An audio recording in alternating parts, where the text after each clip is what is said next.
Hey everybody, Patrick from One Shot Kill It Media here. If you've tuned in, you know that we're doing the AR-15 lower assembly video series here, and this is part 2. We already have the bolt catch on here, we already have the mag catch set, mag release set, trigger, hammer, selector switch all set.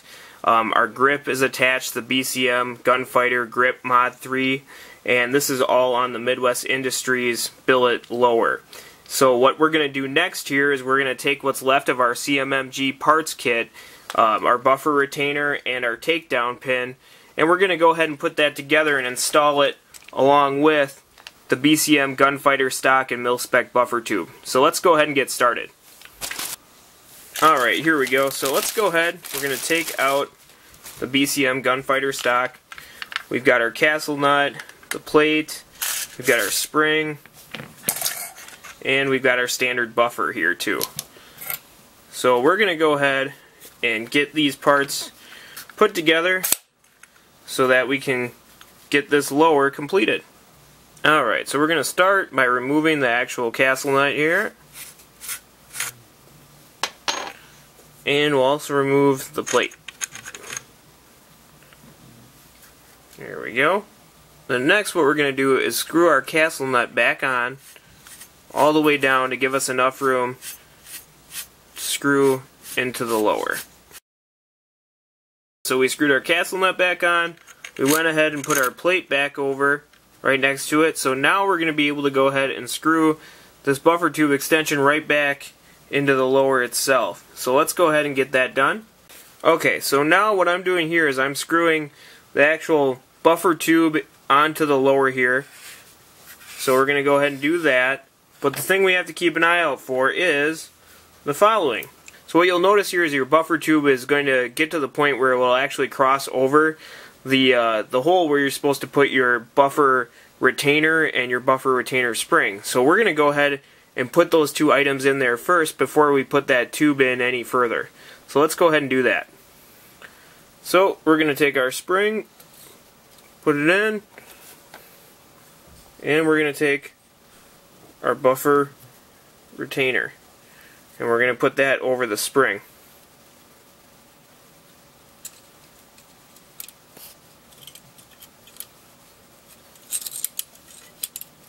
There we go. Now I'm already a little bit too far forward, so I'm going to back this out a little bit so I can actually push that retainer all the way down.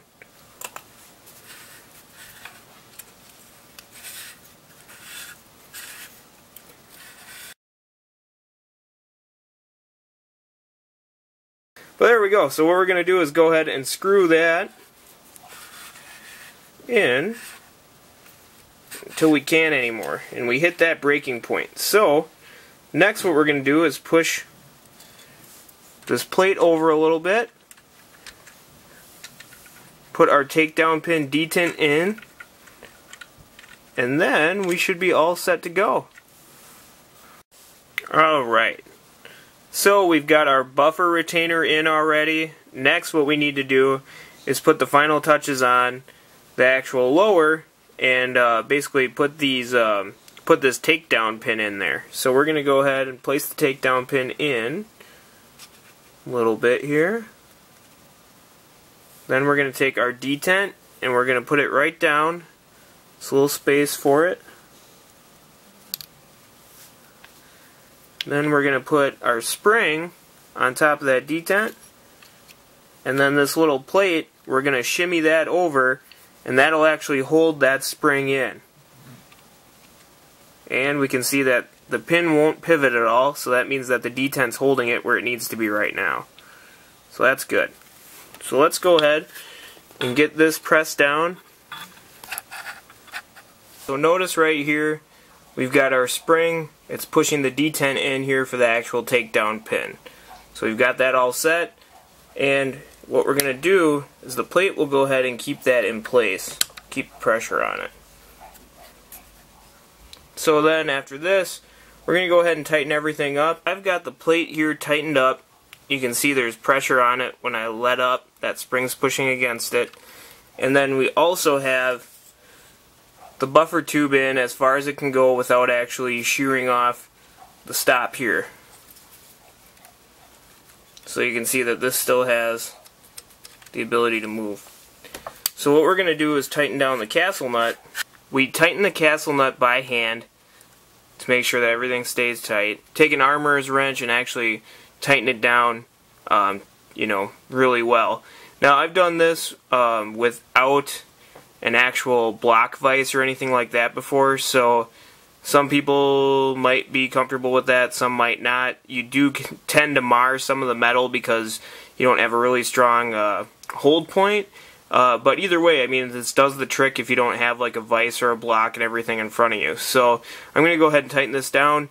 You just basically line up the castle nut here with these little prongs, and then you tighten away. So let's see if you can get a view of this here. There we go. These little spaces fit into the castle nut, and then you tighten from there. So we've got that tightened right now about as far as it will go without a vise or a block to actually lock into.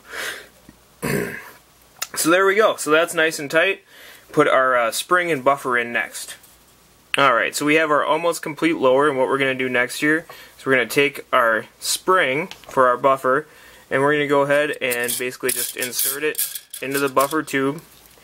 And then we're going to take our standard buffer that I have here, and we're just going to go ahead and insert that all the way in. And you can see that that buffer detent is doing its job and holding the actual buffer in itself in the actual buffer tube. So there you have it, folks. We are all set. We have our actual lower, we've got our safety selector, we've got our trigger along with the hammer, we've got our magazine catch and release, we've got our takedown pin, we've got our pivot pin, we've got our buffer detent, we've got our buffer tube, our stock, castle nut, everything attached here. Grip, of course, also. So we've got the complete package here. This is a complete lower that's ready to go and accept just about any upper for an AR-15. So one other thing you might want to do when you have your complete lower is just check and see how it works with the magazine.